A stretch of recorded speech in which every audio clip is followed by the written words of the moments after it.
Hello there, welcome back to my views and news. Another video, news stories from mainly from Ethiopia, where Ethiopian military has allegedly killed around a dozen people in the Amhara region.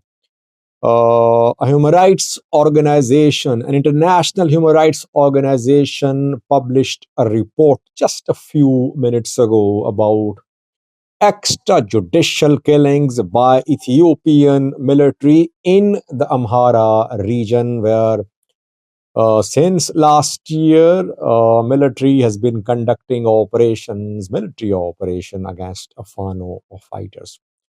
Uh, Secondly, Ethiopian PM Abiy is going to visit Kenya. It has been confirmed by some government officials. This week, he is due to visit Kenya. Question: what is the agenda of his visit? When Ruto was elected as the president of Kenya, I think Ethiopia was the first country which he visited. Later, I think Ruto and Abiy drifted apart a little as Isaias Afwerki and Ruto got closer. So, what is the agenda of Abiy's visit to Kenya? Details for you in this video. Firstly, viewers, uh, Reuters 2 days ago published a report about extrajudicial killings in Oromia. I did a video on that. Reuters claimed that since 2018, extrajudicial killings have been ongoing in Oromia, and PM Abiy is the one who formed a committee in 2018 which orders these extrajudicial killings and imprisonments. Now, a new story from the Amhara region, where in this region, two extrajudicial killings are being reported by the Amnesty International. Amnesty International is not under Ethiopian government. Obviously, it's an international human rights organization which has compiled several reports in the past about human rights abuses in Ethiopia. The report was published by Amnesty International a few hours ago. Amnesty is basing its report on interviews, obviously remotely conducted. Why? Because Amhara region is not accessible. No media outlets, no journalists, no human rights workers are allowed to enter Amhara region. So we don't know what is actually happening on the ground in terms of violation of fundamental rights of people. This report prepared by Amnesty is based on remote interviews. And that is why it will be rejected by the government. Amnesty prepared reports about human rights abuses committed during Tigray war as well, but most of these reports were rejected by Ethiopian government and by the parties to the conflict. And the party said that the report's methodology was not reliable. How can these human rights organizations work if you don't allow them to enter the conflict areas? They can only work if you allow them to enter conflict areas. So government is not letting Amnesty and others into the Amhara. The Amnesty International claims that last year Ethiopian military killed around a dozen civilians extrajudicially. Civilians. Two incidents. First happened on the 8th of August. Both happened in Bahirdar. Bahirdar is the regional capital of Amhara region. First incident happened in Bahirdar in Kabale 14 on the 8th of August in two neighborhoods, Abune, Hara, and Liddeta. Military allegedly, according to Amnesty, killed 6 civilians. Why were they killed? They were suspected of supporting Fano fighters. During house to house search operation, these people were arrested and they were shot dead.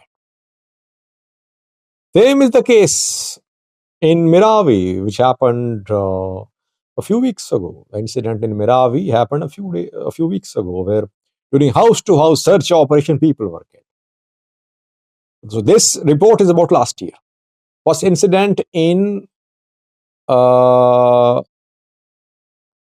Bahirdar in Kable 14 on the 8th of August, 6 were killed. Then second incident happened in October. On the 10th and 11th of October, Ethiopian military allegedly killed 6 civilians in Sabatamit neighborhood. And in both these incidents, there were prior clashes between Fano and military. The military took revenge, accusing people of supporting Fano. And those suspected of having links with Fano, supporting Fano, they were arrested and they were civilians and they were killed. That is what happened in Meravi as well. Amnesty is asking Ethiopian government to conduct investigation into this report and to stop Ethiopian military from conducting these massacres of civilians. Ethiopian government will definitely reject this report, as it does whenever such reports are issued by international rights organizations. The government is going to accuse Amnesty that Amnesty has adopted a very erroneous methodology and that it wants to malign the government and government's military operation in the region, which is aimed at restoring peace and stability. Let's see. I'll update you once the government speaks about this report. Secondly, viewers, Ethiopian PM Abiy is due to visit Kenya this week. It is being confirmed by Ethiopian government officials. What is the agenda of his visit? 3 points. Before that, I think Abiy Ruto's start was good. When Ruto came to power, Ruto was the first country to visit was Ethiopia. So Ruto inaugurated Safaricom's operations in Ethiopia. Safaricom is Kenyan telecom giant which has invested in Ethiopian telecom sector. And back then it was said that with Ruto becoming president of Kenya, Ethiopia and Kenya will be two very strategic allies, but they're basically competitors. Both want to be the headquarters of East Africa. That is why there can be good working relations between the two sides, but I see them as competitors. They're not strategic allies, basically. They cannot be. That is my analysis. Later, we saw that Abiy and Ruto drifted apart a little, and Isaias Afwerki and Ruto drifted closer. And Ruto was all praise for Isaias Afwerki, calling him a revolutionary. Ruto visited Kenya, vice versa. Ruto visited Eritrea, and Isaias Afwerki visited Kenya. Now, PM Abiy wants to repair ties with Kenya. What is the agenda of it? Was it 3 points? Firstly, Safaricom's investments in Ethiopia. Safaricom is facing problems. Safaricom is not happy with the environment in Ethiopia. It is not encouraging other companies to invest in Ethiopia. That is what we have learned. It's not happy with the working business environment in Ethiopia. Obviously, it's a bad message for international investors. Investors always want to know how the companies which have already invested in Ethiopia are operating. Do they like the business atmosphere or not? Safaricom's views about Ethiopia are not very positive, firstly. Secondly, we know that Ethiopia wants to diversify its use of ports. It does not want to remain reliant on one port, Djibouti's port. It wants to use several ports at the same time so that no country can blackmail Ethiopia. Ethiopia has been implying that Djibouti has been blackmailing Ethiopia, minting money from Ethiopian imports, exports. Djibouti denies all these allegations. Ethiopia now wants to use more than one ports. It has signed an MOU with Somaliland, but is still very controversial. We don't know if through this MOU Ethiopia will gain access to Berbera or not. But Ethiopia has been in talks with Kenya for years about use of Kenyan Lamu port. A corridor was to be built connecting Ethiopia and South Sudan with Lamu port of Kenya. So I think that, and talks have been held between Ethiopian and Kenyan government officials about the use of this port. Alamo Seme, Minister of Transport of Ethiopia, a few weeks ago visited Kenya and he visited Lamu port as well. So second point of discussion is going to be the use of a port by Ethiopia in Kenya. Thirdly, very importantly, is the ongoing tension between Ethiopia and Somalia. When PM Abiy addressed African Union summit a few days ago in Addis Ababa, he said that he tried to contact Hassan Sheikh directly. Hassan Sheikh did not respond positively, and then he tried to involve African leaders. He tried to involve Djibouti's Ismail Omar, Kenyan Ruto, Ugandan Yoweri Museveni. But Hassan Sheikh refused to talk. So again, maybe Ethiopian government wants to talk to Kenya, that Kenya should play a role in the resolution of this standoff between Ethiopia and Somalia. Kenya is a strategic player, by the way. Kenya shares border with Somalia. It has its military presence too in Somalia, like Ethiopia's presence in Somalia too. Kenya, Ethiopia, both facing the threat of Al-Shabaab as well. And Kenya is on very good terms with the Western US as well. If Kenya and Ethiopia join hands, or if they somehow manage to send a strong joint message to Somalia, maybe it would be a big diplomatic win for Ethiopia. Though it's not very likely. Some Kenyan analysts and MPs are building a very frightening picture for Kenya.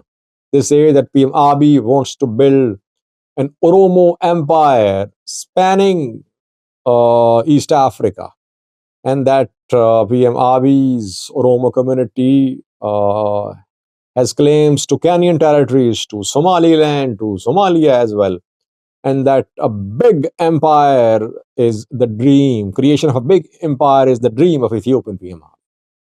They have been launching these narratives, and we know that in Kenya there's Farah Malim, too, a Somali MP who's from Kenya, and he has been scaring Kenyans too, saying that he's a very diehard supporter of Somali unity. But he was the one who supported PM Abiy during a 2-year-long war against TPLF. Back then, he used to call the Prime Minister of Ethiopia his friend, his brother. He wanted TPLF to be crushed. Now he wants Abiy to be crushed. And he's the one who has been instigating Somalia's regional leaders, Hassan Sheikh as well, that they should just give a break to diplomacy and be strong and mobilize people, etc. He's from Kenya too, and he announced that if there is a war between Ethiopia, Kenyans will join in support of Somalia. So obviously, it is a matter of concern for Ethiopia. The language being used by Farah Malim from Kenya against Ethiopian government in support of Somali community is alarming for Ethiopia. Maybe that will also be discussed. So we'll update you in coming videos, viewers. Let's see what happens. Abiy is in isolation regionally. He wants to come out of this isolation. You see that Eritrea, its neighbor, forming alliance with Egypt. Another neighbor, Sudan, split. Burhan, not on good terms with Abiy.